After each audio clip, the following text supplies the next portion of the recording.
It's episode 330 of The Platformers, a show about games and nerd culture, and I am your host, Brian Barnett. I am the Dragonbreath X spokesperson, Kris Cornelisse. And I'm Will Berger. What's up? Well, Will, you made a request. I think it was last episode. I don't know. Was it last episode? Anyways, I have no idea. You'll have to specify. I feel like it was last episode. Will asked me, how long am I going to have to look at that stupid hat? Referring to, of course, my Los Angeles Dodgers hat that I've been wearing for quite a while on this show, to be honest. But I just want to say, Will, you are getting your wish. Out of absolute respect to you, I am retiring this hat. So you are not going to see it on this show anymore, and I'm going to take it off right now. Because you got another hat. Yeah, of course he had another hat. This one right here has a world champion patch on the side. We got a new one, baby. We got a new Dodgers hat, ladies and gentlemen. World champions of the World Series, which does not, in fact, feature any other country aside from the United States of America. Well, I mean, it's... That's not true. The Canadians are part of it. Okay, fair enough. That's true. Or they can be if they're good enough. They never are. And, well, on the other side, the Japanese are in on it, and they are definitely good enough. Oh, yeah. If the Like a Dragon games have taught me anything, it's that the Japanese are very good at baseball. See, I learned that from Samurai Champloo. That too. That episode is fucking godlike. And also, there's great baseball episodes of Dragon Ball as well. It's just one of those things. Yeah. Yeah, it's just one of those things that just comes up a lot in Japanese culture. They love that shit. Yeah. Yeah. I mean, baseball is great. I used to be more of a football guy, but I kind of turned a corner specifically. Like this season, I definitely realized I had turned a corner, and I think baseball is my favorite sport to watch now. Which like I liked playing baseball more than I liked playing football when I was younger, but yeah. Anyways, I hope you are pleased that hat is retired. Well,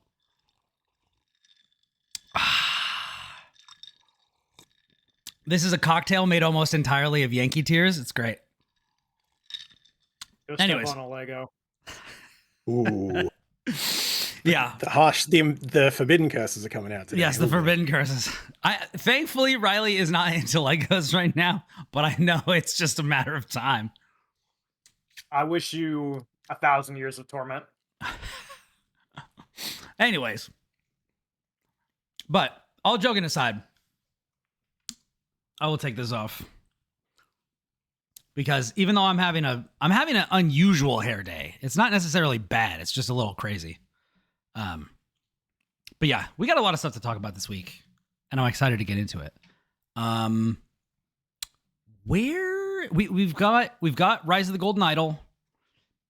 We've got Metal Slug Tactics. We've got Black Ops 6. We've got Mouthwashing. I know there was some talk about Warcraft stuff. Where do we want to start? Does anybody feel particularly passionate about starting in one way or another? I have probably the least to say of anybody, so I'm not particularly passionate. Man, why don't we start with you, our glorious host? All right. What you got? Well, I'll tell you what. Who is late to the recording again? Well, technically speaking, we're all a day late to the recording, but you know. It's true. Listen, we all agreed to be a day late. Oh yeah. Yes. Like no arguments. It would have sucked for me to be on yesterday. Ugh. Yeah. And for me too. Today we're in a much better situation. So I'll go ahead. I was beat. Yeah. I fell asleep. Will messaged me at a pretty reasonable time for fighting games. And I literally was like already asleep. I'll tell you this. I almost went to sleep at like 6:30 p.m. yesterday because I was so tired. We should play fighting games after the show. We should, actually. We should. I played some sets earlier and had a lot of fun. It feels good to do it. But yeah, so let's start with something that I don't think either of you can talk about, because I know that basically, I think almost every other topic, I think I have 2 topics you guys can't talk about, and then 2 that I know Will definitely can. So I'll go ahead and start with Rise of the Golden Idol. So I reviewed The Curse of the Golden Idol, The Case of the Golden Idol, and the DLC for that first game called The Spider of Lanka for the podcast. And those are both exceptional puzzle games. And a lot of the scuttlebutt about the Rise of the Golden Idol, which I got a review key for a little bit later than everybody else. I didn't get mine until after the other reviews were published. A lot of people were saying, oh man, this one's even better than the first one. And I was like, bro, that is an outlandish claim. And I don't agree with that. I do think it is quite good. I don't think it is substantially worse than the first game. I think that it is better in some ways and not quite as good in some other ways. Unlike the first game, a lot of the Rise of the Golden Idol takes place in the modern day, where the Case of the Golden Idol took place, oceanfaring days, these sorts of things. It was sort of Return of the Obra Dinn style, kind of back and forth. Yeah, it was like colonial era, like that sort of stuff. What this gives Rise of the Golden Idol is the opportunity to play with more tech stuff. So it feels very different vibe-wise. It's less... A lot of the Case of the Golden Idol was very kind of tense or spooky or just very weird. And there's less of that this time around. It feels more like a straightforward puzzle-solving game using those same mechanics. And to refresh people who have not seen the Case of the Golden Idol or played any of these games, basically you'll be shown, as you start each new chapter, you'll be shown like a scene that's frozen in time. And you'll click around the environments to investigate. And every time you do, you'll discover new words that will be added to your like word list. Then there'll be a couple of little boxes that you can like click on at the bottom of the screen, and they will pop up like a almost Mad Libs like what happened, and it will be like blank person blank blanked and saw blank. Colonel Mustard in the conservatory with a candlestick. Yeah. So your job is to kind of like go around, use context clues to figure out what are the names of all the people that are involved in the scene, what actually took place here, and then you'll go back to kind of the hub screen and figure out how that particular screen contributes to the whole of the story, which the first game did exceptionally well. The DLC did as well. This does too. I actually found it a good deal easier than the first game and the DLC. There weren't really as many aha moments as there were in the first game. The twist from the first game is one of my favorite twists ever in games. It's really well delivered. In this game, the twist is delivered in a different way and mechanically, and in a way that left me actually a little bit frustrated because I didn't feel like they did quite enough to seed that so that it would be a conclusion that I could easily jump to. It felt like the game was pointing... They didn't set it up enough. They kind of red herringed it too hard. Well, it seemed to me that the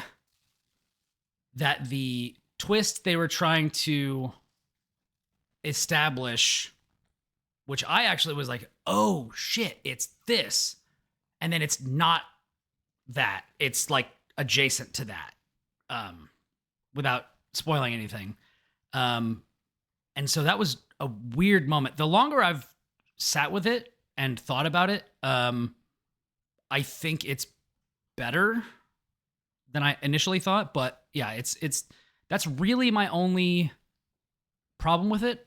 I found it very breezy to get through. It's not that long. Let me actually pull up Steam and see how long I was playing it for. The same general like kind of platform recommendations as I had with the last two games, which is that they're definitely playable on other things, but I recommend playing them on something where you have mouse support, just because I found that to be less tedious.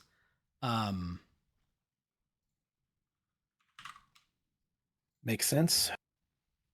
Yeah, I've been meaning to get to the original for a while. Like, I know it was massively acclaimed when it came out, and everyone raves about it. So yeah, I played it for. It says I played it for around 17 hours. That feels long to me, but I don't know. Maybe some of that was idling. No pun intended. Idle, AFK, etc. Yeah, but yeah, it's very good. It's very good.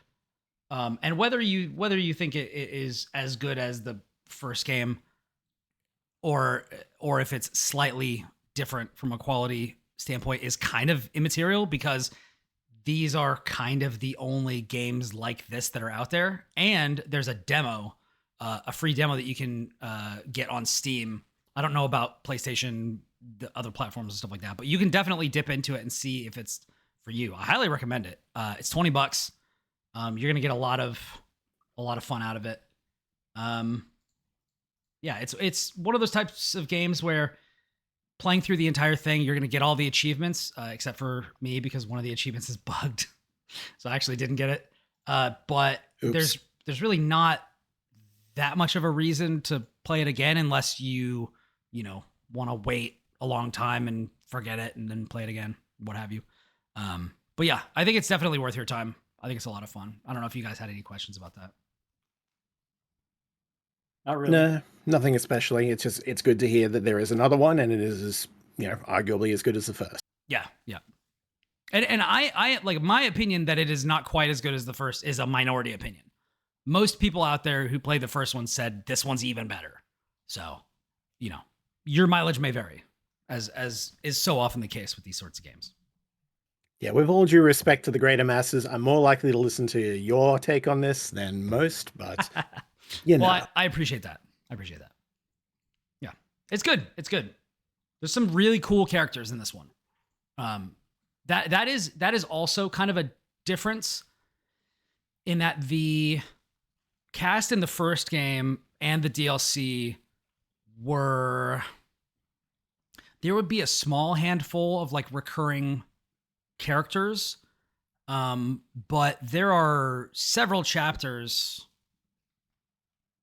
I think like at least 3 of the 5 chapters, there are like a bunch of characters that are recurring.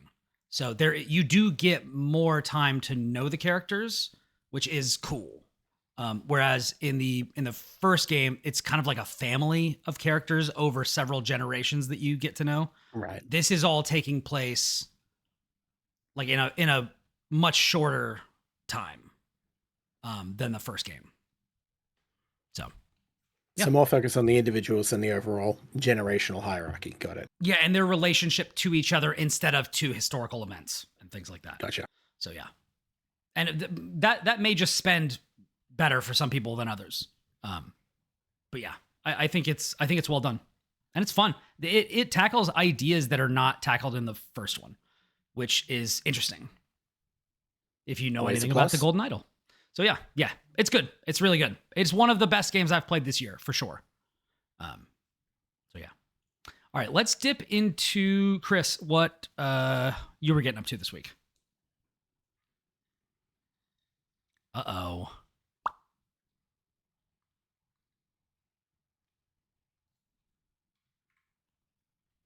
Good shit.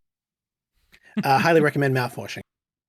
For the listeners at home who are not watching on Twitch, Kris just pulled out some Listerine and rinsed his mouth out with it. No, I drank that shit. Oh my God. Well, it's not Listerine, it's the bottle, but you know. Yeah. I had to do the bit. I had to. So, it must be done. Yeah, so based on Will's recommendation from last episode, I picked up Mouthwashing, and I finally got around to playing it just yesterday. And I echo everything Will said about it. That game is great. It really has sat with me, like, since finishing it. I continue to go back and think on it and think on moments and bits and everything, and just like, man, that's a really fucking good game. Just through and through. Yeah, I still want to go play it again because I'm really curious to see, knowing what happens, right? Like, how much of it I will view in a different way. Not to, like, give anything away, but, yeah. There are a few twists and changes and things that I'd be definitely curious to see just how well it's seeded at the start. But given that it's only a 3-hour runtime, I think they did a pretty good job anyway, so... Yeah, thinking about it, I'm like, oh, like, I see it, like, right? Like, I can go You- back to you that see it, moment and yeah. be like, yeah, I see it. But I actually do want to experience the whole thing again, and I think, I'm gonna recommend it to my wife. So the frustrating thing about mouthwashing is it's basically impossible to talk about. Yeah. It's one of those without games... spoiling it. Yeah, it's one of those games where the magic is lost if we go into too many details about it, and yeah. Yeah, I feel like we'd have to do, like, a spoiler cast on mouthwashing. Which It's I like would absolutely love to do sometime, but Yeah, I it will would not be too. today. It's like Outer Wilds, right? Which is another game that I love for 100%. similar reasons, where it's like you just kind of have to experience it, but the instant you talk about it, like, you make it less for somebody who maybe wants to play it and hasn't. Which should not be what you're looking to do on a podcast. So I will just say, it's mouthwashing. Go play is crazy. mouthwashing.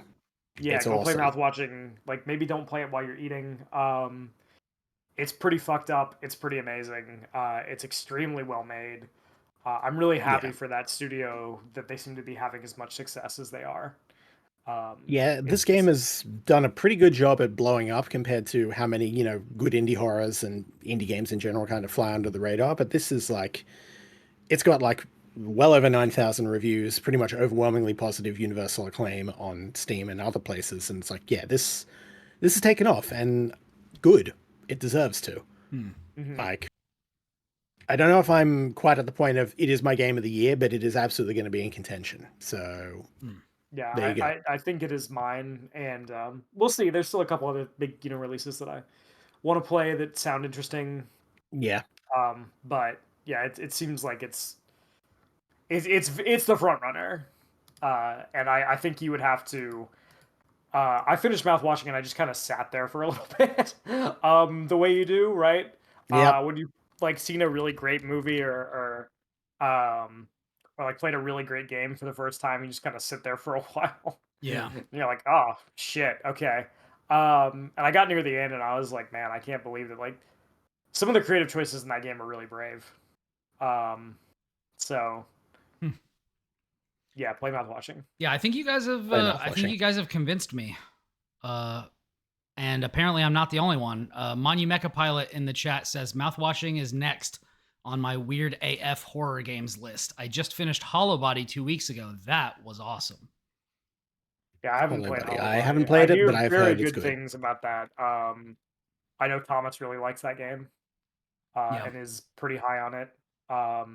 It's also, like, very noir-y, which is something I really appreciate, so I will probably pick it up. Also, another game that came out this year.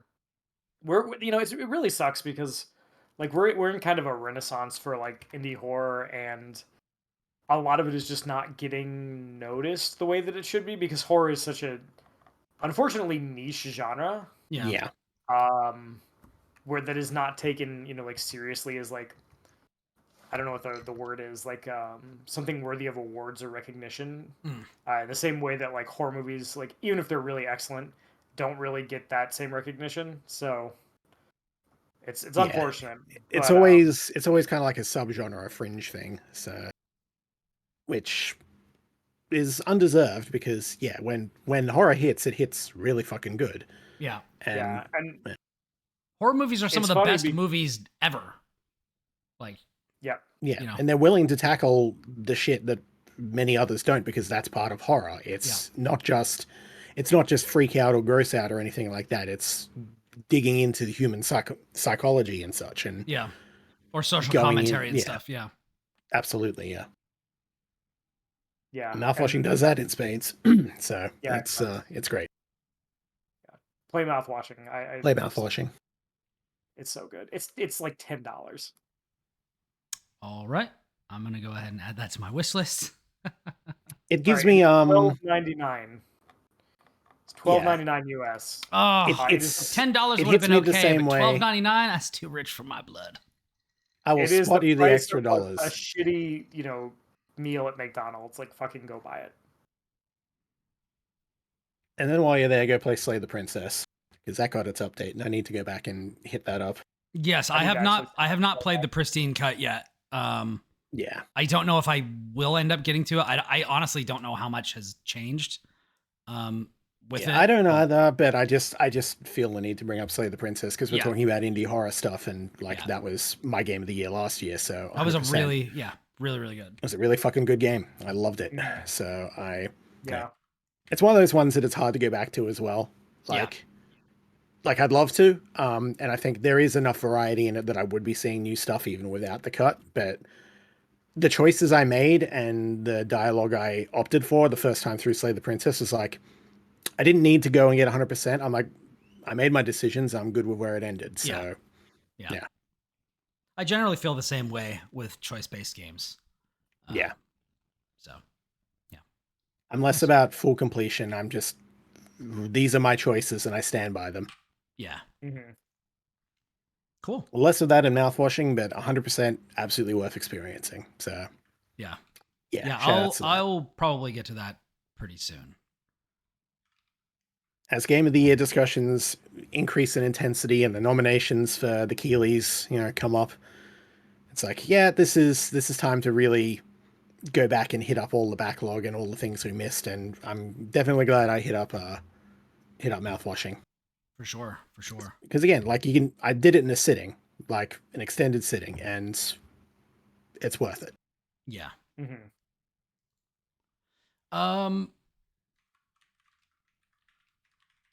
Did you want to get into what you had for this week, Will? So aside from Mouthwashing, I've mostly been playing the Warcraft remasters. I have also been playing those. Because I'm doing a piece for Digital Trends on them. And they're interesting. Like, they're interesting as a historical artifact, and they're interesting as games. Is it a pack of 1 and 2 together? It's 1, 2, and the reforged version of 3. Okay. Did they retool it? Because I heard that was not They great. did. So yeah. At the time of release, it was awful. There was, redubbed, Warcraft 3 refunded. It actually retroactively made the base game worse because of functionality removal. I actually did buy that game and then immediately refunded it when I realized how badly they'd screwed it up. Yeah. And that's the thing, right? Like, it's not that it was a bad remaster, it's that it overwrites the original game. Yeah, and in ways that are just the functionality is lesser. The back-end Battle.net stuff was lesser, and you couldn't go back to play the classic stuff as a result. So it's you could, but you had to work around it. You had to go through workarounds, and you couldn't do it through official means and all that. And yeah, you had to either have old CDs, which I do. I have over there is the Blizzard. I got mine as well. Yeah, I wish I still had mine. It kind of. The problem is I have the discs. I don't have a disk drive on this current computer, so yeah. I do. So basically, what you had to do is either you had to have the discs, or you could go download an earlier version of the game and then only update it to a specific patch, and that would get you where you needed to be. But But this is something people were actively doing, which tells you the state of the remaster. Yeah, because it was just like, I want to play the campaign, right? And if you wanted to play the multiplayer, you would just SOL. And I think there was a workaround for a while. I don't know how long it lasted, but it was bad. It was really bad. And I don't know, Kris, what do you think of the re-releases and So towards 2.0? The tricky thing about it is that a lot of the back-end functionality, like some of it has been restored, some of it has been tweaked and, reinforced. The bulk of the work done for Warcraft 3 Reforged is effectively just giving it a proper coat of paint, right? Because Reforged had ambitions of being a proper remake, and they didn't really get there because of budget, time, management fuck-ups. Long story, pretty sure Jason Schreier wrote a book about it and other things.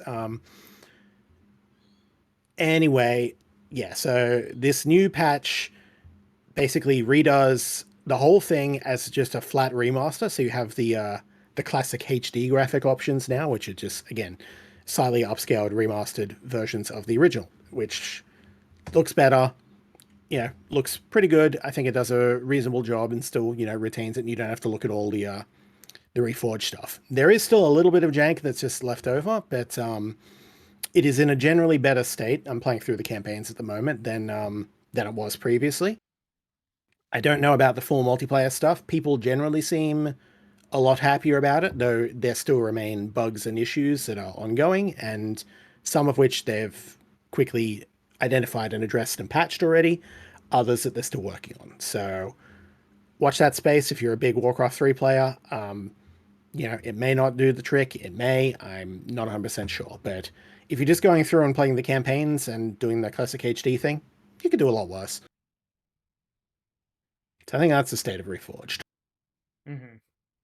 So 2.0 patch, generally pretty good. I don't know if it's perfect, but, given that people expected the product to just lie dead for years because it's been fairly radio silent for a while, then, yeah, it's positive, if nothing else.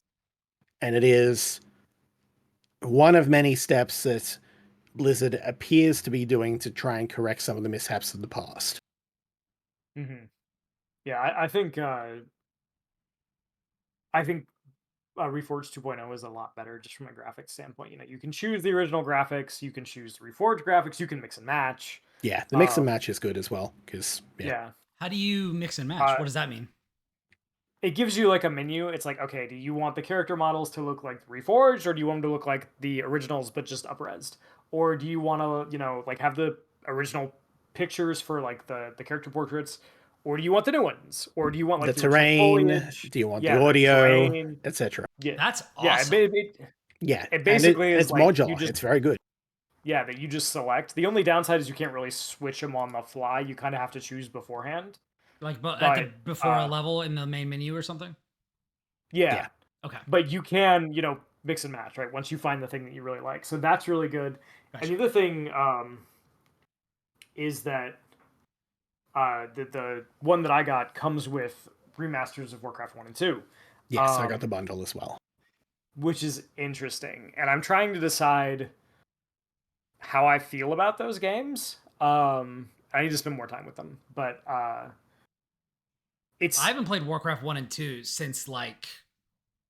Well, those I can talk about a bit more because I played... 2000. Yeah, so I'll turn it over to Kris then. So I admit that I have not touched the Warcraft 2 remaster yet because I did actually play through the entirety of Warcraft 2's campaigns, I want to say 2 or 3 years ago. So during the pandemic sometime, I just went on to the GOG version and just like, yeah, I'm going to go through those. And they rule. They still rule. They hold up pretty well, given that they are, 95 games or whatever. Especially the expansion campaigns, because it's a Brood War situation of they had the base campaigns down and then they're like, okay, cool. Now that we know what we're doing and now that you know what we're doing, we're going to improve the map making, improve the scenario situations, and up the difficulty.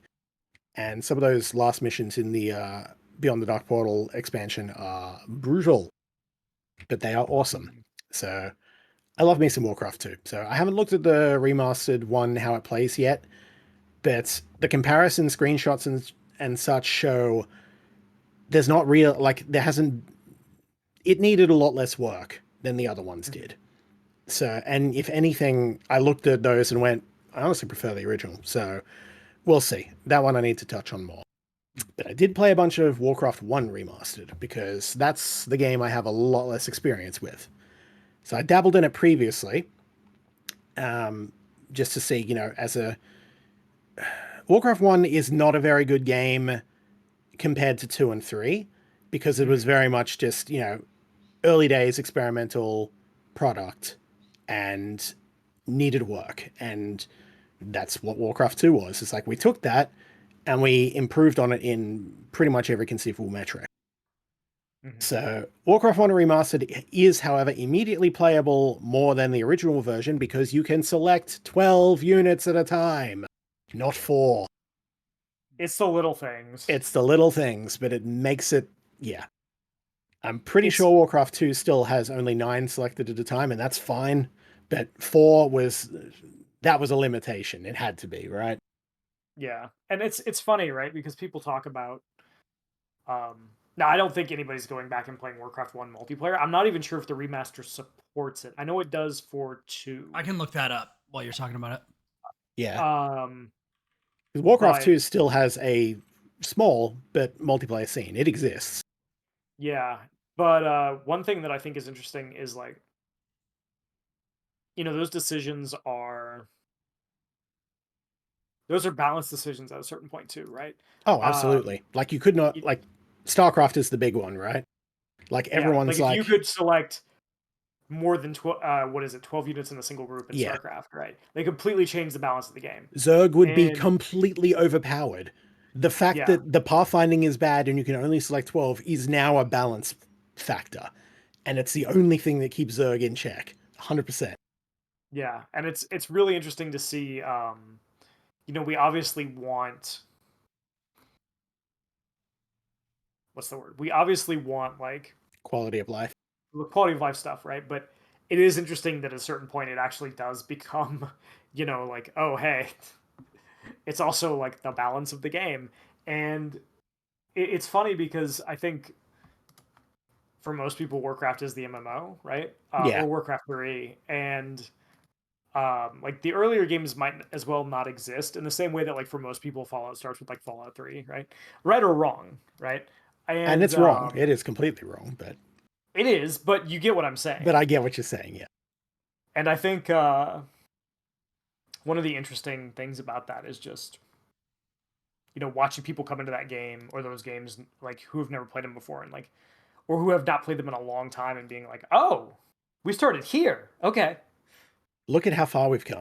It is And for the longest time, Warcraft 1 was that historical piece because you didn't play it because it was fun. You played it because you went, oh, shit. This is where we started, huh? Yeah. Yeah. It's like Zelda 1.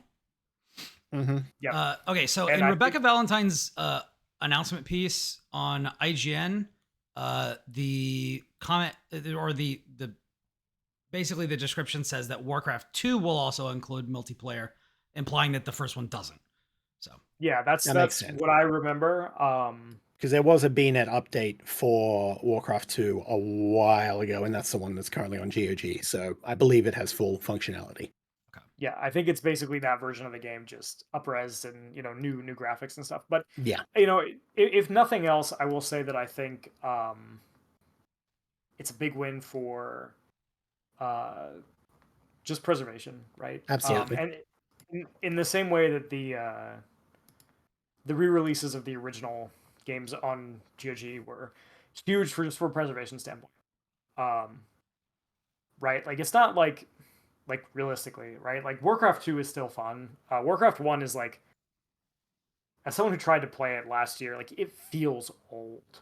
And it is slightly better now, but it is definitely old. You can see it. Yeah. You can see it and you can feel it. And you know, I'm still gonna play the remaster and read about it, but it's good that people can go play those games. Yeah.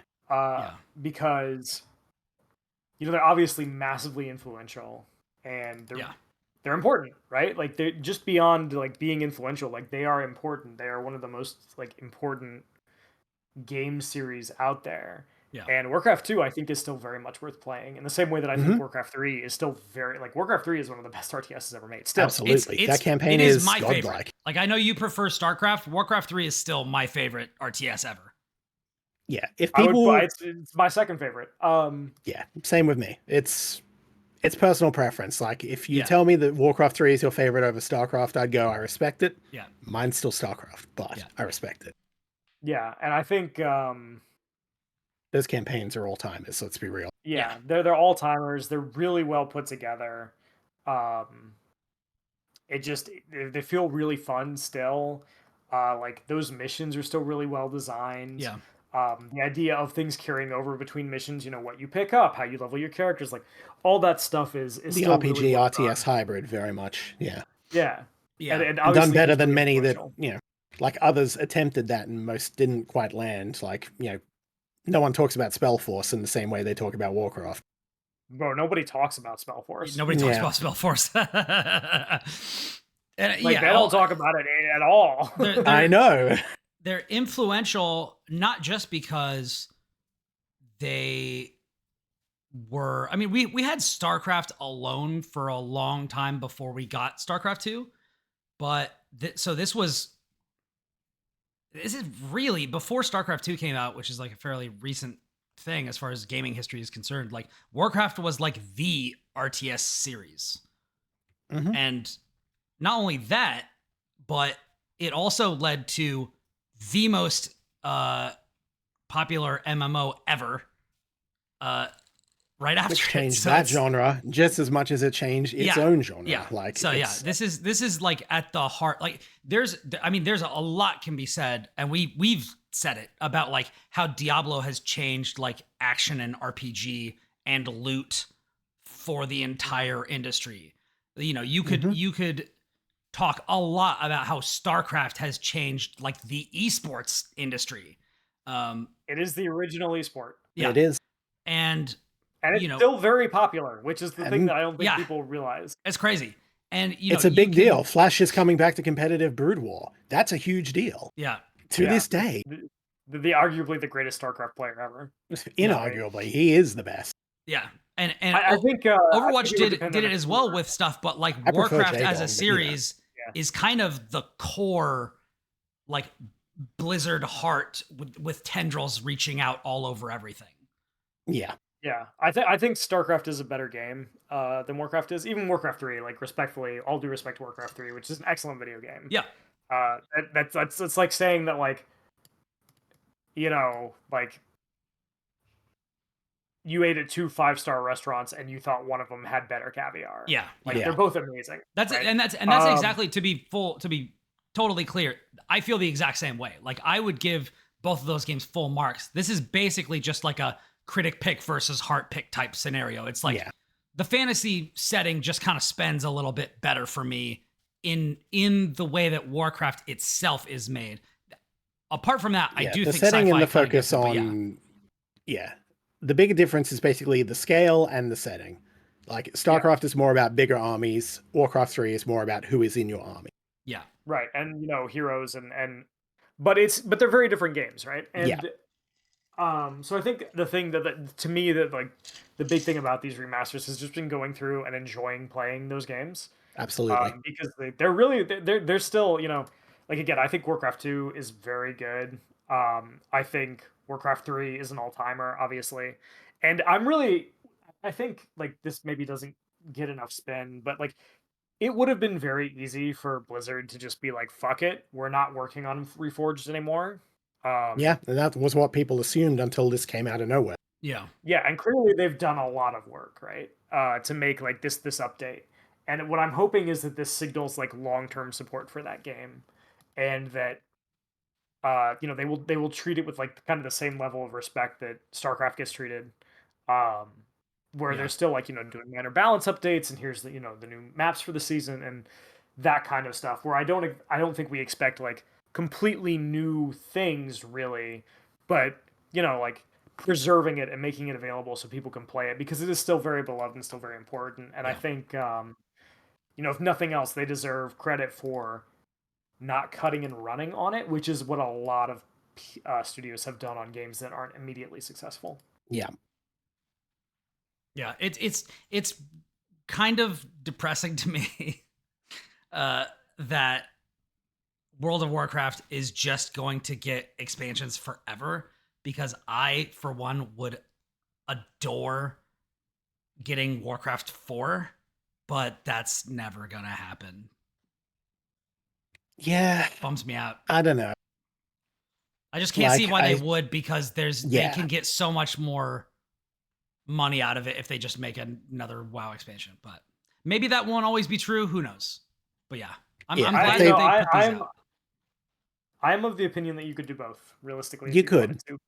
I think you could, but I think in the current state of the industry, I don't think they're going to. They probably won't. No, I imagine if they ever do anything like that, it'll be a new StarCraft game, will be an RTS, and then WoW as WoW. Yeah, and I am hopeful that they will make another StarCraft. I think the way that we're seeing Blizzard kind of like do their stuff, like the way they've handled Diablo and the way that they've handled the Warcraft expansions, like I would be really surprised based on everything else that they've done, even with like Overwatch, right? And like, if there is not a team somewhere in Blizzard that is working on the next StarCraft, whatever. Yeah, if nothing else, they're doing R&D on it, because the tricky thing is that a lot of the core development stuff for the RTS games in Blizzard are no longer at Blizzard. Either they left amidst the 2020 accusations and dramas and everything like that, or they had left before that because they weren't making the games they wanted to. And that's why we have games like Stormgate, which is basically a bunch of ex-Blizzard employees going, we'll make a new StarCraft. You have Frost Giant and what's the other studio? Dreamhaven. That's the one, yeah. And of course there's a whole bunch of like RTS it's been a genre in decline, or not even in decline, it's just been dormant for a very long time. Not many new games came out for it, and a few indie projects and such here and there, but mostly it's just gone by the wayside since like the aughts. But there has been a push for it, I feel, increasingly, especially as MOBA appreciation gradually dies down and people are like, man, we miss the old RTSs. And there's a lot more that are like seem to be resurfacing, either existing series or a lot more companies that are going up and going, we're doing an RTS. So yeah, fingers crossed. I mean, we had Command and Conquer Complete, or the remaster, right? Yeah, that was a few years ago now, and that was good. That was a few years ago, but it was good. It was a good one. I'm still hopeful that EA is like working on the rest of Command and Conquer. Apparently it sold well and they were happy with it, so I'm hoping that the delay just means they're putting a lot of time into it. Because if you do a remaster for Tiberian Sun and Red Alert 2, like that'll sell even harder, because those games are just the best in their respective sub-franchises. Right, and they're beloved, right? It's not people like, you say Tiberian Sun and like people are like, oh. Oh yeah. Man, I love Tiberian Sun. Yeah. Like they get like the little red eye, like the yeah. It's true. I'm a Red Alert 2 guy, but I know that makes me that's my favorite. Nah, that's my favorite Westwood one as well. But I think probably Red Alert is probably more popular overall, but I'm definitely a Tiberian Sun person. So. Yeah. I knew but many I want of us you all to be happy. Yeah, I knew many of you growing up who were like, bro, you got to try Tiberian Sun. But unfortunately, I played Tiberian Sun after Red Alert 2, which is a bad thing to happen for those fans to try to get me on board. Yeah, I think I want us all to be happy in the same way. Like, I think what happened to Command and Conquer is actually kind of depressing. Whereas like at least with StarCraft, travesty.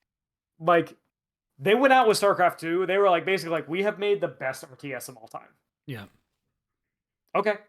So would you say what you will about the writing quality, everything else about it is great. Mic drop, off we go. The funny thing is, like, we don't want people resting on their laurels. Yes. I was going to say, the funny thing is that we don't want people resting on their laurels, but in Blizzard's case, it's like, yeah, no, you can. Like, go ahead. That's fine. That's fine. Well, it's like, at that point, they're like, here is the ball industry. Yeah. You are free to come to our level, and no one has come close since. So it's like, how many years was it, Will, between StarCraft 1 and StarCraft 2? 12. They Thanos Infinity Gauntlet it and are like, fine, I'll do it myself. Like, if you guys are not going to make a better RTS than StarCraft 1, We will. I think the other thing is like also speaks to like a place that the industry no longer is, because StarCraft 2 was in development for a really long time. Yeah. Yeah, it got prototyped and scrapped a bunch before we got the version that we did. Yeah, I want to say we went through like 4 or 5 different revisions of that game that we are aware of. And like during development, like there was a big WoW expansion, the team would get yanked off of that and worked on the WoW expansion, and they would come back and work on StarCraft. And so I think like what people forget is that yeah, like it took them 12 years, but it also like they had the ability, because they were Blizzard, to take 12 years, right? And we're just going to develop this game. And for a good chunk of that time, it was in production. And you still go play StarCraft 2 and you can look at it and be like, this was expensive. Like, yeah. You can see it in the way that like the cutscenes are directed and the CG and like the level design and the who they got to voice the character. Like that game looks and feels expensive in a way that like, and it still feels great to play to this day. Yeah. Like it's AAA in the not derogatory sense, Yeah, and like tell that it was expensive, right? So, yeah, it's like back when they were like, it was very much like Blizzard just kind of like slapping the table and like just placing it on the table and being like, "We guys got Behold. like there are moments in that game that is just them like doing things because they could." Right? From like look at the shit we can do, right? It's like the same thing that like RGG does, where they're like, we can make a working escalator. Like, yeah, there's no reason to do that. That's just style. Yeah, like all you have to do is point at the fucking bread scene from Like a Dragon 7. Just where he bites the bread and it like properly, like that animation flex is so ridiculously big, and it's like, why? It's this tiny little scene that's just here for the hell of it. And like, nah, we felt like flexing. Why not? Like flexing. Yeah, and yeah. So I guess what I'm saying is like, if you've ever been interested in Warcraft and maybe you've never played the RTS games, now is a really great time to go back to them. Because it's very accessible and they've made a lot of really nice quality of life improvements. And Reforged is probably the best that it has been since it's come out. I not even probably it is. And like it seems like they're taking their stewardship of that game very seriously. As they should have done from the very start. Yeah, and I think that's like the killer, right? Is like this should not have like 2.0 is probably what that game should have released as. And I understand why people are upset about that, because I was upset about it, but I do think it's worth pointing out like, yeah, like this is they seem to have learned and they seem to be doing better, and it would have been easy to be like, we're not going to touch this anymore, and that's not what they did. Yeah. I think the big elephant in the room is that we are now at a point where the buyout has happened. They are part of Microsoft. So a lot of the key Activision money pushes and such are no longer there or irrelevant. Not that there aren't exactly the same positions doing exactly the same thing at Microsoft, not to, bad corp, still bad, still not a good buyout, etc. But there have been a lot of signs of internal Blizzard structure and management or whatever, as well as, things like ABK actually officially unionizing. Things like that just shows that the developers and such at there have the heart, have the care, and want to do better. And you need only look at how, World of Warcraft has been developing since the allegations in 2020.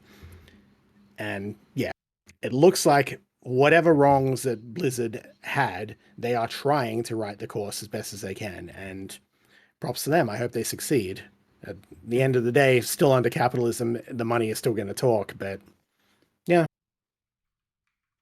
Yeah. The heart is there, and I hope the heart continues beating. Yeah, shoutouts to the one guy in the closet who continues to update Heroes of the Storm. You fucking legend. For real. It's nice to see them be able to work on the stuff that it's clearly like members of those teams want to work on. So yeah. Anyway, a very long-winded way of saying like the Warcraft remasters are pretty good. And I'm really happy that they exist. The 1 and 2 remasters also have that cool functionality where a single button press and you swap the graphics around. So same as Command & Conquer, same as Halo, etc. Nice. Mm-hmm. So you can just get a good comparison and it still looks pretty good. Arguably, I prefer the old style, but it is how it is. Yeah. Good stuff. All right, well, let's jump to something else real quick. Certainly.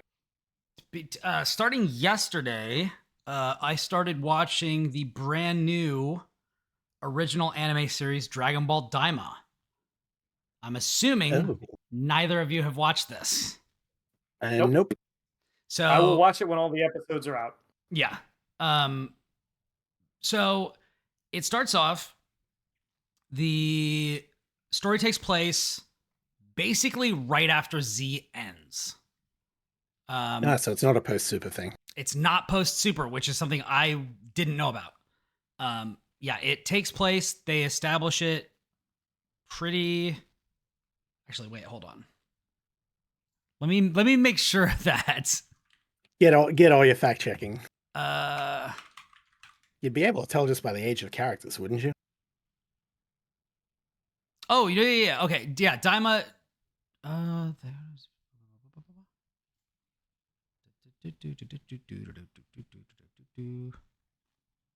Anyways, I'm pretty sure it happens like right after Z.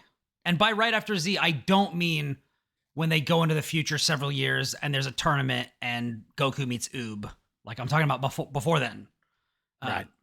But yeah, so the interesting thing about this is this seems to be a canon story that recreates some of the elements from GT, which is interesting because Super has actually done that a bit with some of the movies. Like with Dragon Ball Super Broly, they took some stuff that was previously not canon and made it canon, but in a different way. Like Dragon Ball Minus. Gogeta is completely different, but he is. Yeah. Like instead of Gogeta first appearing in a fight against Janemba is still not canon, but Broly is canon. And done in a much better way than Broly was originally. Let's be real. Yeah. Although I do still have some love for the original Broly. Like I like but I love the way Super Broly was handled. Frankly. Yes. And I like the way that sets up future Dragon Ball stuff.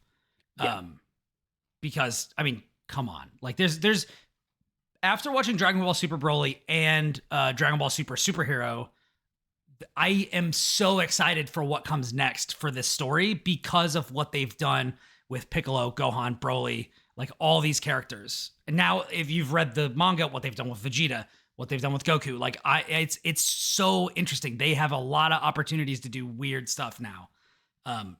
And this actually, like GT and like the original Dragon Ball, goes back to a much simpler time. Much like, which if you've seen a trailer, you know this, but much like the beginning of GT, a bad guy makes a wish on the Dragon Balls to turn Goku into a kid again. But unlike in GT, it's not just Goku that this happens to. It's everyone who defeated Majin Buu. Okay. Everyone who defeated Majin Buu and all of their friends.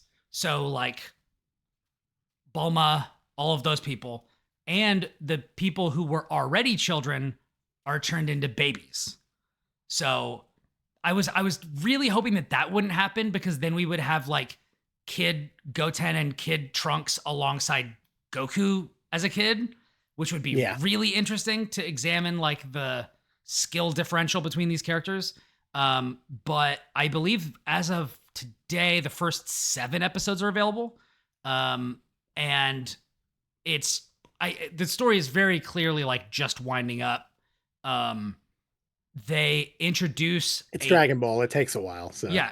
But unlike what a lot of stuff in Dragon Ball has done, this kind of backfills some information and recontextualizes stuff even from the original Dragon Ball series with what it reveals. They reveal where a bunch of characters' species are actually from, what they are, like the hierarchy in the cosmos, a bunch of stuff, like just in passing. So there's a lot of interesting implications that I'm excited to see kind of the Dragon Ball YouTube community dig into. But it's just kind of fun.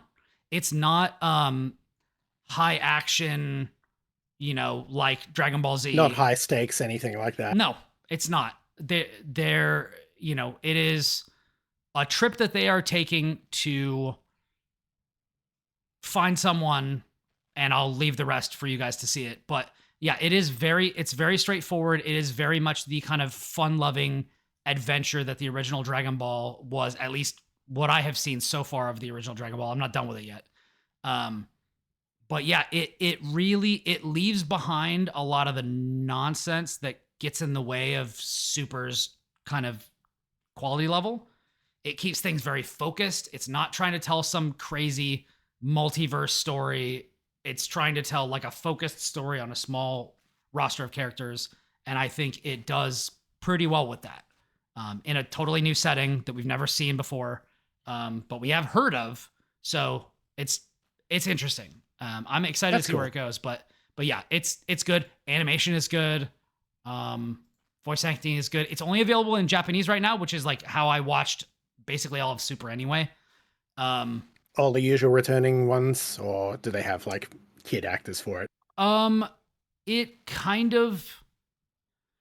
I didn't actually look into the voice actors, just because I kind of did it on a lark. And then my daughter kind of joined me because, she's just wandering about the house during the day. And she actually sat like on the armrest of my chair and we watched some together.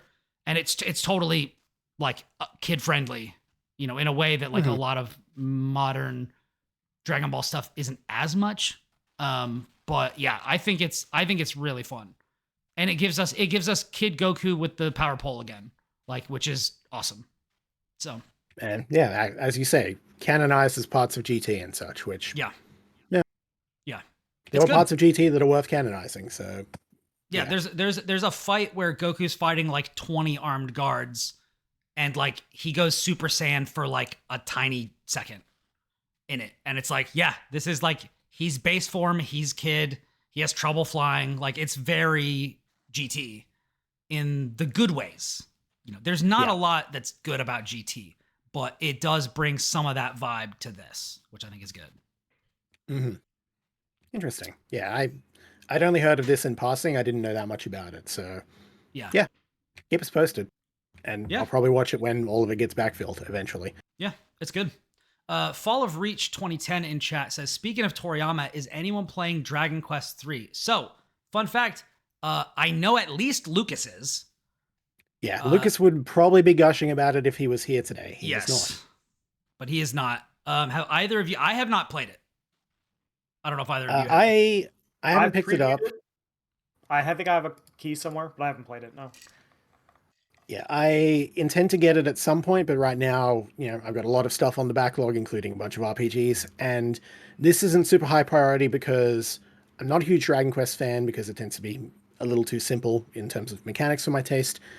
And also, I have played Dragon Quest 3 before. So as nice as it looks and as cool as it is, yeah, I'd be, retreading familiar ground for me. So later, hope to, but not yet. Yeah, I think in the conversation that we had after it was announced, Lucas was telling me that like one of these might be a good other. I can't even say entry point, because like I played some Dragon Quest games on the original Game Boy, or Dragon Warrior. It probably was at that point. It was, yeah. I tried 7, I think, on the DS. And then I tried was the one on the DS, unless it was a remaster. Was it Sentinel of the Starry Skies? They released. Yeah, that's 9. Okay. And then what was the one that got like an S version on Switch that was also on Xbox? That's 11. That's the most recent one. That's 11. Okay. So I played those a little bit for like just a few hours, and then I kind of fell off of them. So, but I think that Lucas was telling me that like one of these would probably get me. Yeah. So I don't know. 3 is an extremely good starting point, as has been suggested, which is probably why this is the one that got the HD 2D treatment, which 3 seems to be very well beloved. It is like, of the 4 that were originally released on Famicom, it is probably the most popular. I prefer 4. Your mileage may vary. It got a re-release thing on the GBC, which is the one I played most extensively. and that's why I don't feel the need to grab this one just yet. But yeah, Yeah. it is like, again, it's still a Famicom RPG, so it's still very old, very simple. Yeah. But it's good. Like, it has the Dragon Quest charm, it has the look, it has the feel, has the vibe, and some people prefer the vibes more than others. I like the vibes, but again, the mechanics are too simple for me. Like, yeah. I grew up in the Shin Megami Tensei mines. What do you want from me? Dragon Quest doesn't do it for me. Yeah. Yeah. And I'm also currently playing like I played Persona 3 Reload and then Episode Aegis, and now I'm playing Metaphor. It's like I may get to it later, like in the lull after I finish Metaphor, but I don't know. I mean, there's other stuff that, like, I mean, right now I would be playing Trails in the Sky if that remake wasn't announced. Oh, I'm so keen for that remake. Yeah. Yeah. Fall of Reach in the chat says stacked year for RPGs. It really is. Yeah, year of RPGs. We've been saying it pretty much all year. It's pretty crazy. It's pretty crazy. Yeah. Yeah. Currently, I'm still working on Metaphor. Yeah. I was gonna say even smaller ones like the Plucky Squire. Like, that game is mad fun. Yeah. Like, you know, it's not like some sprawling epic, but it does really cool stuff. Like, you know, gets in, does its business, get out. We respect it. Yeah, we love games like that. We do. Good year for games, just generally, I think. Yes. So, yeah, good stuff. Yeah, I'm still working on Metaphor and Romancing Saga 2. I'll consider it after that. Yeah. So, Fall of Reach, tune in next week when Lucas will probably be talking at length about this game. But yeah, it's good stuff. All right, Will, let's do it. Let's talk tactics. What are we doing? Metal Slug Tactics. Sick fucking game. Yeah. Why don't you go ahead and lead us off? I've been talking for a while. Damn, I was gonna get up while you were talking. And I'm sorry. Did I sabotage your efforts? A little bit. I tell you what. Do you want Kris and I to vamp, and you can go excuse yourself, and then you can come back and we'll do Metal Slug? So I'm gonna set you up, and then while you're talking, I'm gonna go mix my drink. Gotcha. See, I got this. I got this. Hell yeah, do it. It's planned. So Metal Slug Tactics is really cool, and I think a lot of people like expected it to be cool. I didn't expect it to be how cool it is. And what I really like about it is that it's a game for people who actually like tactics games. Hell yeah. So like for there all are dozens the people of us who are like dozens who are like Fire Emblem Three Houses is the best Fire Emblem game, this is not for you. Fuck off with that opinion. On your bike, there's the door, keep walking. Yeah, like that's not for you. The cool thing about tactics from a gameplay perspective, it's a roguelite, and I wish it wasn't because I'm fucking sick of that genre. Yeah. But the cool thing that tactics does is it rewards you for moving, right? It's because it's like Metal Slug is run and gun, right? So like, how do we turn a tactics game into that? And the answer is this is such a cool mechanic. Yeah, is you just make a run and gun tactics game. So what happens is when you run, you accumulate dodge. And when someone shoots at you, it goes against your dodge first, and then if it beats your dodge, you take the remaining damage as health. But what that does is it can build like a lot of damage resistance, so you can just have, you know, rounds where people can shoot at you and they can't hit you. And by doing that, you also build adrenaline, and adrenaline allows you to use your character's special moves. So like, hey, do you want to like do this one special that allows you to pick up this character with a drone and move them somewhere else? Do you want to, you know, do this thing where you can throw multiple grenades? Right. Do you want to have like this one shot that can like ricochet? Right. There's a ton of examples here. Eagle is one of my favorites. You could just be like, hey, I can see you basically anywhere, die. So by doing so, it's really a tactics game that like most tactics games kind of encourage you to be very methodical, right? Like move in very controlled ways. And Metal Slug is very much like, no, don't do that. Go. If you do that, you will die. Yeah, if you stay still in Metal Slug Tactics, you're going to die. And the other cool thing that it does is it has a system called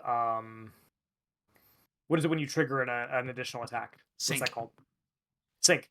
So the sync system allows you to basically like really set it up as like a chessboard, right? Where it's like, okay, cool. I have a character here, I have a character here, I have a character here, and one of them is going to shoot at this guy in the middle, and the other two are also going to attack because of the sync, right? Yeah. And so what that does is it allows you to deal a lot of damage in a turn, and once you have certain abilities, one of the characters has an ability that I can't remember the name of that allows you to go twice if you kill somebody.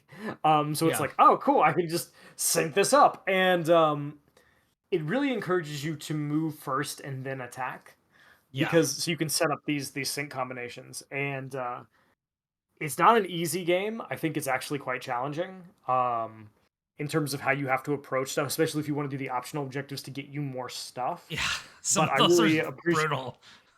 They're brutal, but it also really encourages you to play the objective, right? Like a lot of tactics games in recent years have been like, just kill everybody, and like Metal Slug, there are games where you just don't want to do that. Like, yeah, bro, like this is a boss fight. If you don't focus the boss, if you try to kill everybody else on the screen, they're gonna kill you.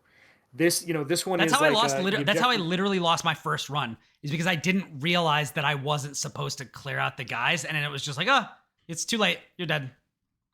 Yeah, so like paying attention to the objectives really matters. Like the ones where it's like, kill these 4 specific targets, right? Yeah. And it's like you can try to kill everybody and you'll get more experience, but you'll probably die. Yeah. Like you want to clear these guys quick, right? And the game rewards you for being smart and tactical and like building sync with your characters, not only in terms of like the abilities that you unlock as you level them up through the roguelike system, but also by syncing them up literally across the map and playing in a way that maximizes your defense while also maximizing your ability to deal damage. So, that's moving to cover, that's constantly moving, never standing still, like using your adrenaline in smart ways. And I think that's a really interesting and very unique take on the tactics genre. So I've teed you up, Brian. I'm gonna go get another. I mean, you didn't just tee me up. You went you drove almost all the way to the hole. All right, so yeah, that's a really good lead in. One of the things that I think is, there's a lot to say about this game, particularly as somebody who is known as much of a tactics sicko as I am. Like with I was invited on the show to talk about triangle strategy, so and then you never got rid of me, so Yeah, that's true. But yeah, so the funny thing about this is I have a great love of tactics games. This is my first Metal Slug game. Interesting. I've never actually played a Metal Slug game before. This is how they got me. But I've played a lot of run and guns. I've played like the Aliens arcade game. I've played a bunch of Contra and like several different Contra games. I'm sure I've played a ton more run and guns. Oh yeah. Because I did Super Time Force, which is a fucking badass game. That game is awesome. But Metal Slug Tactics, yeah, I like the changes that they've made. One thing I think is interesting is the sync system is also very, very similar to a system that exists in Disgaea, where you'll get like team attacks. Yep. The way that you can game that in Disgaea is you can, let me see if I can describe this to people who are not watching. You can, if you have a character, you're on a grid. Your character is standing right next to the enemy. Then they have some allies that are standing behind and to the sides of them. There's a pretty good chance. Yeah, there's a pretty good chance that as your main attacker attacks the enemy, other of their allies that are adjacent to them will assist in the attack, making it do more damage, making it drive up like the bonus gauge more and things like that. So what you can do is you can move all of those people around your main attacker number 1, attack with main attacker number 1, get all of those assists in, and then undo their movement actions and move them somewhere else next to another person. So you can get a bunch of like attacks like that. That's a way that you can... they're only locked in once you execute an actual action. So that's the way to do it. Exactly. That's not the case in Metal Gear or in Metal Slug Tactics. If you move a character and then they assist with a sync attack, they can't move again, even if you haven't attacked with them yet. So you can't just... As long as you haven't attacked with them, though, they can move. Or they can redo their movement. I tried to do that earlier several times and it didn't It seemed like after they As long engaged as- in a sync attack, even if No, it was what I'm saying initiated by is, somebody as long else. as they haven't attacked in any way with a sync attack, Yeah, right, yeah, or normally. yeah. So if they don't Yeah, you can assist, position them around multiple times. Also, but you've once never they played a commit- Metal Slug game. You and I have to co-op Metal Slug 3, like clearly. done. Yeah. I don't know which ones I played, but I played some at the arcades because that was always one of the ones that was there, and it's gorgeous looking, so it instantly catches the eye. And They you're were like, on those the old Neo Geo cabinets, right? Like the multi-game cabinets. Okay, I've definitely seen them. I don't think I ever played one though. So yeah. I think Let's do 3 it. is probably the best known one, but yeah, we absolutely should. Yeah, let's do that. That'd be awesome. But yeah, so you do have to think about that. One of the things you were talking about, syncing, the building your synergies throughout your run with the abilities that you give your characters is so fun. It's really simple, straightforward. One of the things I love about this game is it is a small numbers game, which is one of my favorite things in like any genre. Like when RPGs are like, you did a critical attack and you did 5 damage. Like I love that shit. That just gets me going. You know, 3 digits should be the ultimate pinnacle of you have Yes. achieved greatness. Yeah. Which is funny because then Disgaea 7 is like, what if you did quadrillions of damage? What if you did quintillions? And it's just like, I don't need that. But Disgaea is, numbers inflation in the game. We know yes, Disgaea is about excess.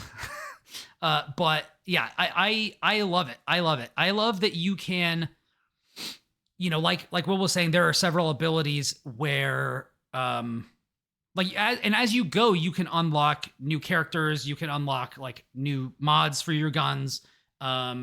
You'll have a grid map, it's not a grid, but it's like a node-based map that you can go to different spots. In the first area, you'll have 3 levels that you can complete before the boss comes around. And so you need to pick which ones you do.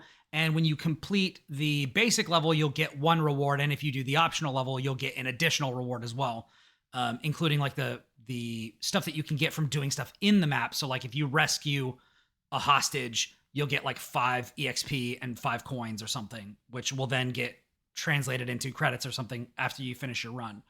And when your characters level up, you'll have an opportunity to give them a mod on one of their guns. So some of them will be just really basic stuff like adds 6 ammo to your special gun, because each character has a regular weapon that they have infinite ammo of, and then they have a special weapon which has limited ammo, but you can get refilled by completing specific missions that give you ammo back or like other stuff like that. Gotcha. And the special weapons are way more powerful. So like a lot of times you'll use like your regular weapon and it'll do like half damage or a third damage to an enemy if they're like lightly armored or whatever. If you do your special thing, you're going to do like 3/4 damage to them or just straight up kill them. But you can only do that, one character I think has like 11 shots of their like explosive thing that does a bunch of damage in a huge area. Another one is like a machine gun and they have like 26 rounds that they can do that with. So you do have to look at that, but I think Fio is the one that can move her companions. Is that right, Will? Yes. I think Emmy is the one who can who does the explosives. Yeah. She has like a plus sign like explosive grenade that she can throw on her basic attack, and her one of her first special abilities is like doing that twice, so she can throw it in two different ways. She's awesome. The Fio is so cool because she has a basic pistol, but her first ability lets her pick any character within I think like 6 squares of her and move them up to 3 squares away from where they are, which means you can set them up next to somebody to use Emmy's explosives on, or you can move one of your companions into if the objective is get 2 characters to this finish line, you can just drag one across the finish line with you and finish a turn early, which is what I did to get like a nice bonus on that level. Yeah, you can do all kinds of stuff with this. Really good stuff. Yeah, I got another ability for her, which is called like teleportation, which lets her swap 2 units locations. And I'm like, I can't wait till I get to mess around with this. Oh, yeah. There's also other ones where there's other passive abilities that you can get where it's like every time this character uses a special ability on an ally, it gives that ally like several adrenaline, or it will heal them. Or a it certain lowers their adrenaline cost, right? Or it heals them. Yeah. Yeah. And you can do some really cool builds, and I think it's really cool that specifically like a lot of the times in roguelikes, I think the passives are not very interesting. They're just kind of making your active like spells better. Yeah. I think Metal Slug makes that really cool by being like, hey, not only are we going to let you sometimes make your active spells better, we're going to let you use them more because we're going to reduce their adrenaline cost, or we're going to give you adrenaline. Yeah. Or we're going to make you more survivable by encouraging you to use these other abilities, right? Like it gives you a level of build freedom that is not in every tactics game or in every roguelite. Yeah. And the thing that I Tries really to avoid a lot of the plus better. The thing that there's no plus 3% extra frost damage on Frost Strike. Like none of that. Like everything that you get is going to be meaningful. Whether it's going to be meaningful to you depends on how you want to play, but it is going to be useful to you. Awesome. Yeah. One of the things that I love about this, Will talked about build freedom. One of the things I do want to call out is that he's talking about builds. Like a lot of times that can be intimidating for some people because like sometimes in some of these games, like if you look at like Everspace 2, it's like that game in the most basic focused way is just a really good space shooter.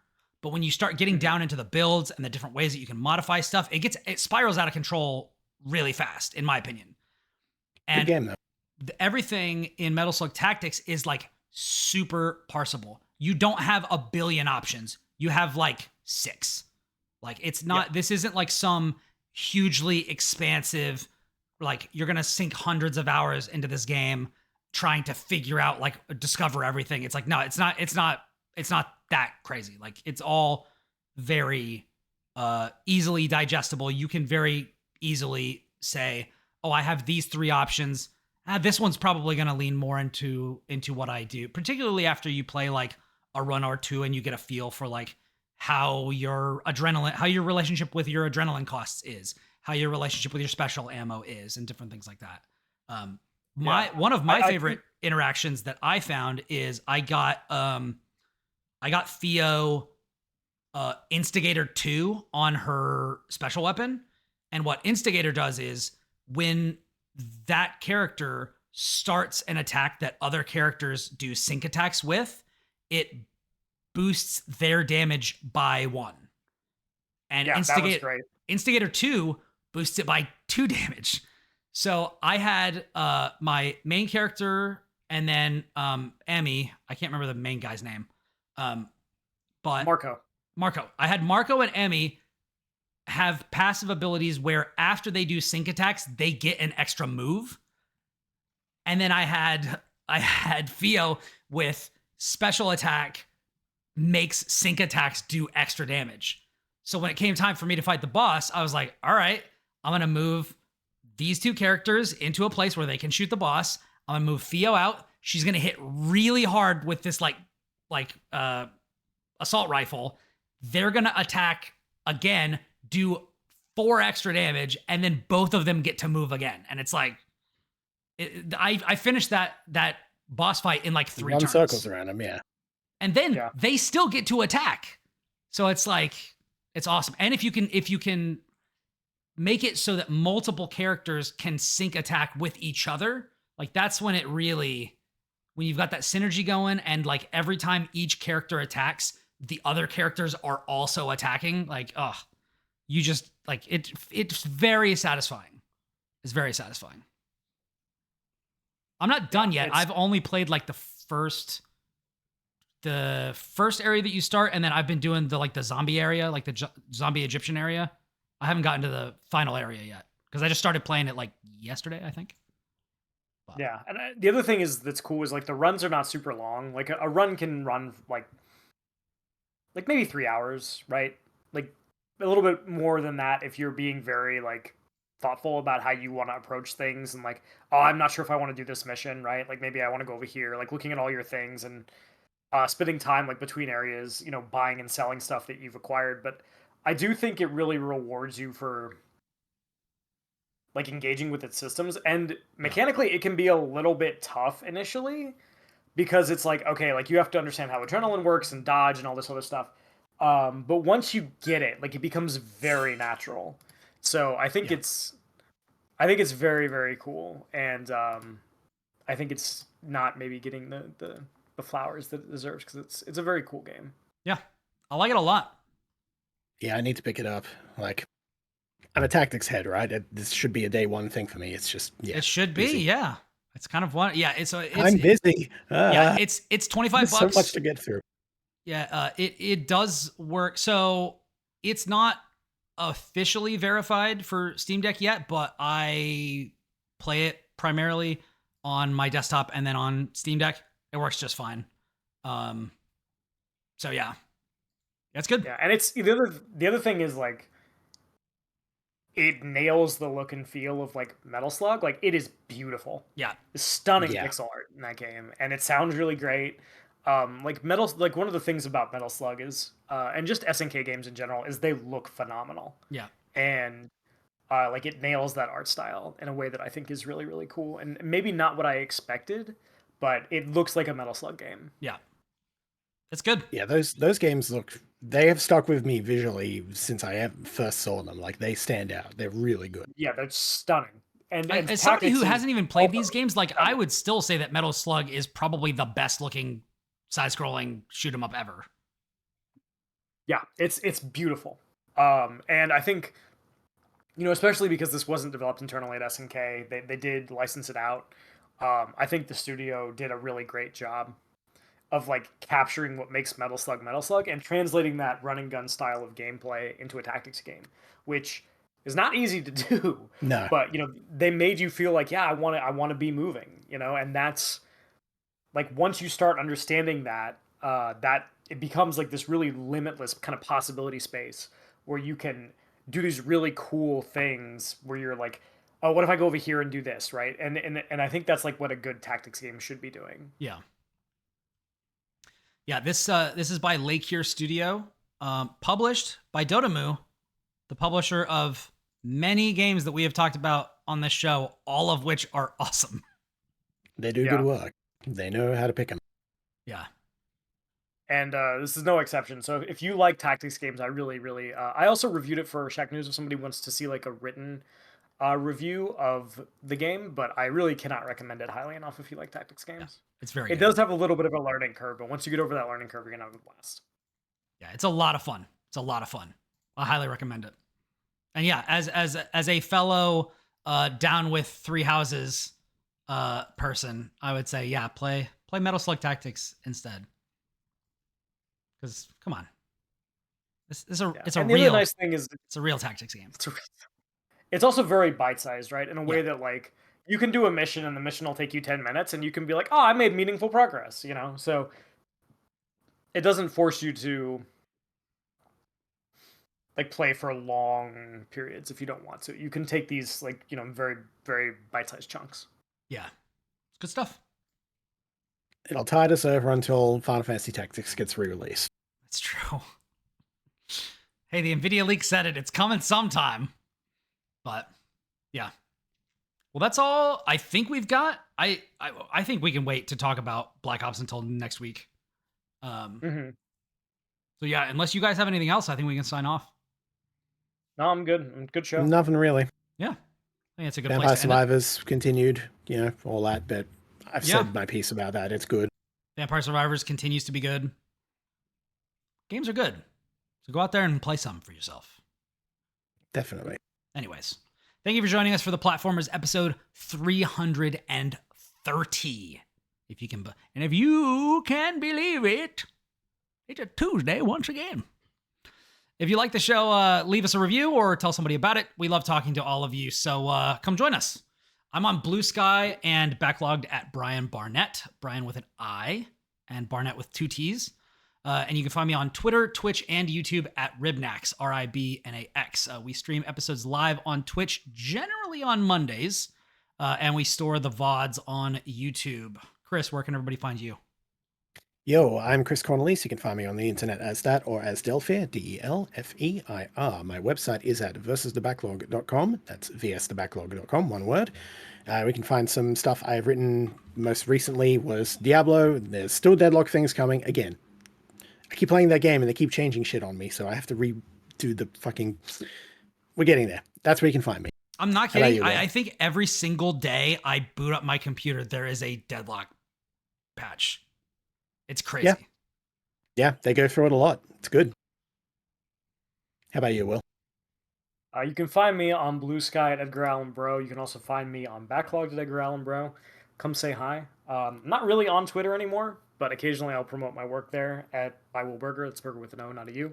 And yeah, otherwise, I'm at IGN, Shack News, writing in a bunch of different places. So I'll let you guys know if I have anything cool come up. Mm-hmm. Now it's time for me to go downstairs and eat some Torchy's tacos. Delish. Anyways, from everybody here at the Platformers, we hope you have a wonderful week and stay safe out there. Because until next time, we are out. Peace.